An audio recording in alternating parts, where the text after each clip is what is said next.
2,000 people. I've gotten multiple emails today, and I knew it going into the show. One of the most extraordinary things you'll see on TV is Darren's explanation of where this is happening. He'll fly you right to the Oroville Dam, and it's not the dam that's compromised, and it's not even really the already damaged main spillway. It's this auxiliary spillway. If that's not all clear to you, it will be this half hour, about 7:50, so in about 20 minutes. Darren's got that for you, and you don't want to miss it. A really good chance to kind of get a bird's eye graphic view of what exactly is taking place. So he'll break that all down for us. But right now, of course, our big story this morning is what happened at the Oroville Dam.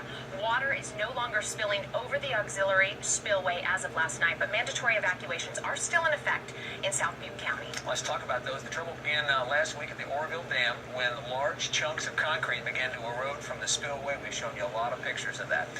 Water releases were halted so officials from the Department of Water Resources could assess the damage to the main spillway. In the meantime, the secondary spillway, one we don't talk about much, one that runs through a power plant there at the dam, was used to maintain water levels as best they could at Lake Oroville. The auxiliary spillway had not been used in the dam's 48-year history, and it began spilling over. That essentially extra dam was overtopped on Saturday when the lake level exceeded 901 feet elevation above sea level. Yesterday, that spillway began to erode, threatening major flooding in low-lying areas around the Feather River. So mandatory evacuations were issued, affecting, as we said, at least 188,000 people. We have live team coverage for you this morning. Karma Dickerson is live in Yuba City. But first, let's go to Fox 40's Rena Nakano. She's joining us live at the Oroville Dam. Rena, you've been there all morning as crews are starting to get rocks together and everything to help patch that erosion up. But what else are you seeing, and what can you tell us at this point? Well, right now you can see a lot of the rocks, like you were saying, they're getting ready to essentially sandbag these things. I'm going to call them rock bags because they're about 10 times larger than your regular sandbag. But I was here last week and they were saying there was no imminent threat. Unfortunately, the situation has completely changed because now they're preparing for something to get even worse. Now, let's revert back to last Tuesday when we saw those heavy storms that created a gaping hole on the Oroville Dam's main spillway.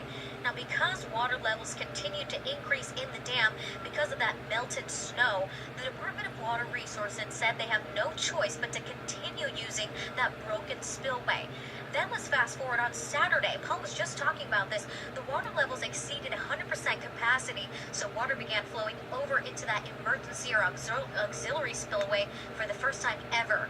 Now, unlike the main spillway, which drains down into the river with what looks like a gigantic slide, this one, the auxiliary one, is more of a weir. It's an extra dam where it allows water to overflow in case it does spill over.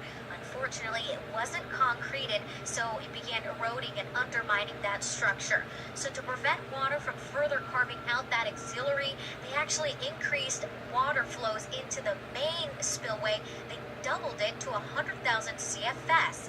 Now, yesterday, they started bringing in these rocks and boulders onto the outlook here next to Oroville Dam because basically they said they need to prepare. You're going to see large excavators bringing in these rocks. Then another excavator is going to be filling up these rocks into those bags. And of course, later on this morning, there are going to be helicopters going into the actual affected area and filling in those holes. Unfortunately, that is only a temporary fix. I do want to show you what the dam looks like right now. So let's swivel over this way. This is what the dam looks like right now. Of course, it's not at 100% capacity, but it's pretty up there. And that is exactly why the Department of Water Resources is keeping a very close eye on this exact situation, whether they need to release even more from the main spillway or to even pack up some more rocks. Reporting live out here in Oroville this morning, I'm Rena Nakano.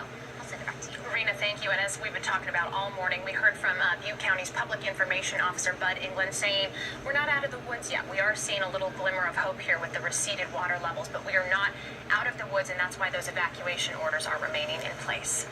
7:35 is your time. Governor Jerry Brown issuing an emergency order in response to what's taking place at the Oroville Dam. It reads in part, quote, I've been in close contact with emergency personnel managing the situation in Oroville throughout the weekend, and it's clear the circumstances are complex and rapidly changing.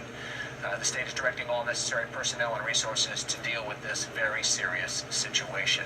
Now, the Governor's Office of Emergency Services is coordinating with local and federal emergency response officials. The California National Guard is providing 8 helicopters to help with the emergency spillway reconstruction. They're also going to be helping with any search and rescue efforts if necessary. We've deployed aviation assets. We have military police that are going to be deploying to Yuba County. We've also have high water truck transportation available, and we're prepared to assist with mass care and shelter of displaced people. Well, of course, we certainly hope that does not happen. A number of fire departments across the state are sending, rapid water rescue teams here as well. Again, hoping that they never see any action. CHP says they're going to be deploying additional personnel, too, to help with any search and rescue efforts in the affected areas. CHP also providing 2 helicopters and 3 fixed-wing aircraft just for the ability to look and assess damage and then also hopefully not be looking for anyone who may be impacted by these waters. Well, and the National Guard on standby, something else we're seeing. So lots of multiple agencies looking to help here, which is fantastic. Yeah, largest alert of California National Guard since 1992, the LA riots. So if you didn't think it was a big deal, it is a big deal. 737 people living in Yuba